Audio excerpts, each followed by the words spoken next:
చంపడం అనేది కొత్త కాదు, చావడం అనేది కొత్త కాదు. అంటే ఈ రాష్ట్రంలో ఉండే చైతన్యం ఈ రాష్ట్రం ముఖ్యంగా ఈ జిల్లాలో చైతన్యం ఎక్కువ. అయితే తెలుసుకోవాలనే ఆయన ఈ ప్రభుత్వం కావాలని చెప్పి, ఈ ప్రభుత్వాన్ని అధికారంలో తేవాలా అని చెప్పి అతను చాలా వరకు చాలా కష్టపడి పనిచేశాడు. రాష్ట్రమంతా తిరిగాడు. ముఖ్యమంత్రి ఎట్టి పెద్ద చంద్రబాబు చేయాలా అన్నాడు. అంటే ఎందుకు చేయాలంటే కొడుకును చంపుకోవాలని చేశాడేమో నేను భావిస్తున్నాను. ఎందుకంటే ఒక మనిషికి మంచి చేస్తామంటే ఈ ముఖ్యమంత్రి తన కుమారుని పొట్ట పెట్టుకునే పోలీసుల ద్వారా టార్చర్ పెట్టి మరి ఏ ఎల్టీటీ గ్రూప్ అధినేత కాదు అతను, వాళ్ళ కుమారుడు.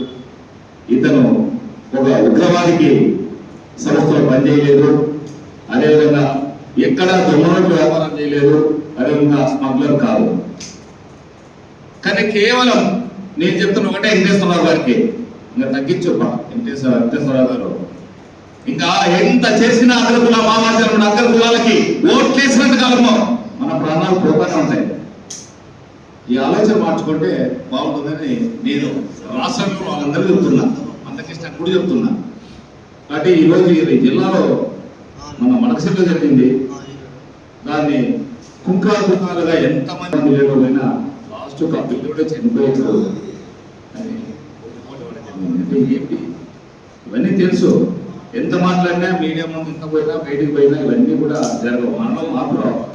మనం రేపు ఒకటే అభిప్రాయం చెప్తాను అన్న కుటుంబంతో ఒకటేసలా నేను ఒకటే చెప్తున్నాను. మీ పెద్దోళ్ళు మీరు తల్లి చూసిన అలాంటి వాళ్ళు చాలా మంది చూస్తారు. కానీ నేను ఒకటే చెప్తున్నాను, రేపు స్థానిక సంస్థలని దళితులు బహిష్కరిస్తున్నారు ఈ జిల్లాలో. ఈ దాడులు మేము భరించలేకున్నాం, ఈ దాడులు మేము సహించలేకున్నాం. మా వాళ్ళు చూడలేకున్నాం మా బిడ్డల్ని. కాబట్టి మేము స్థానిక సంస్థ ఎన్నికలు మేము బహిష్కరిస్తున్నాం. మాకు వైసీపీ కాదు, తెలుగుదేశం కాదు. నువ్వు అట్లే చేశావు, ఈయన అట్లే చేశాడు. డాక్టర్ సుధాకర్ని నిర్దాక్షిణంగా మాస్కులు దిగినందుకు నడి రోడ్డు కింద ఎంపీలు చదువుకున్న అతను అప్పటి కాలంలో ఆ చదువు జరిగింది. అతన్ని ఇంకా రిటైర్ స్టేజ్లో అతను దూరంగా ఇబ్బంది పెట్టి చంపడం జరిగింది. కాబట్టి ఆయనే తక్కువ కాదు, ఈయనేమి ఎక్కువ కాదు. కాబట్టి వాళ్ళ కోసం ఆపండి, ఇంకా చాలు అయిపోయిందంతా. ఏంటంటే ఎవడు గట్టి మాట్లాడితే వాడు మనవాడే పెడుతున్నాడు, మనవాడే తీసుకుపోతాడు. వాళ్ళంటే తీసుకుపోయి వాడి మనకేం వచ్చేది ఉండదు, ఆపేమో ఉండదు. కానీ ఇది నేను నా బాధతో చెప్తున్నాను. ఒక పేరు వెంకటేశ్వర కుమారుడికే అట్లా జరిగిందంటే మేము ఒక లెక్క కాదు. కానీ పోలీసులతో ఈ ప్రభుత్వం ఎవరైతే నోట్ చేస్తున్నారో అక్కడ లిస్ట్ కూడా రెడీ అయిందంట. ఒక 10 మంది ఉన్నామంట. ఈ 10 మంది నడిస్తే ఏది లేదు అంటారంట. సాకేరి, ఏపీ రాజస్వామి, టీకేశ్వరం, గద్రామాజీ ఇంకా కొంతమంది ఉన్నారని చెప్పారు. వీళ్ళంతా ఉన్న లిస్ట్ అని ఏ పీకలేదని చెప్పారు, ఏ పీకలు పీక్కోండి చెప్పారు.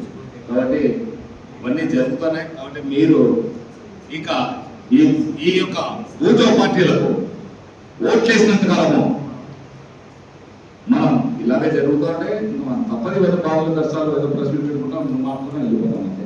కాబట్టి స్థానిక సమస్య ఎన్నికలు అందరూ కూర్చొని ఇంకా కొంతమంది కలిపి ఒక భయంకరమైన స్టేట్మెంట్ అందరు రిపోర్టర్లు పిలిచి అనంతపురం రిపోర్టర్ని ఒక ప్రెస్ మీట్ పెట్టి అది ఇక్కడ టౌన్ క్లాస్ ముందు పెట్టాల, నడి రోడ్డులో పెట్టి మేము దళితులము బీసీలము కలిసి వచ్చే బీసీలు కలిసి పెట్టు మేము బహిష్కరిస్తున్నాం స్థానిక సమస్య ఎన్నికలు, మా పైన దాడులు జరుగుతున్నాయి. ఇది ఆరోగ్యంగా బహిష్కరిస్తాం చంద్రబాబు జగన్మోహన్ రెడ్డి. ఏమిటి ఈ దారుణం? మీరు 3% 6% 8% ఓట్లు వేస్తున్నాం, మాకు తెలియక కాదు, తిక్కబట్టి కాదు అని మీరు ఏదో మేలు చేస్తారని చేస్తున్నాం. మీరు ఉన్నత పనుల్లో పుట్టారు, ఉన్నత వర్గాల్లో డబ్బు సంపాదిస్తున్నారు, మీరేదో ఈ పేదవాళ్ళకి న్యాయం చేస్తారు అంటే మీరు న్యాయం చేసే కాదు, మా ప్రాణాలు తీస్తున్నారు అని మనం ఒక ప్రెస్ మీట్ భయంకరంగా స్టేట్మెంట్ అందరూ కలిసి అది చాలు ప్రభుత్వానికి అని నా ఉద్దేశం. కాబట్టి దీన్ని నా మాటలు ఆలోచిస్తారని మనం చేసుకుంటూ మరోసారి ఒకటేసారి దానికి 20 లక్షలు పెట్టిన అందరూ కూడా మరోసారి జైలు తెలుసుకో. జై జై కాళేశ్వరం.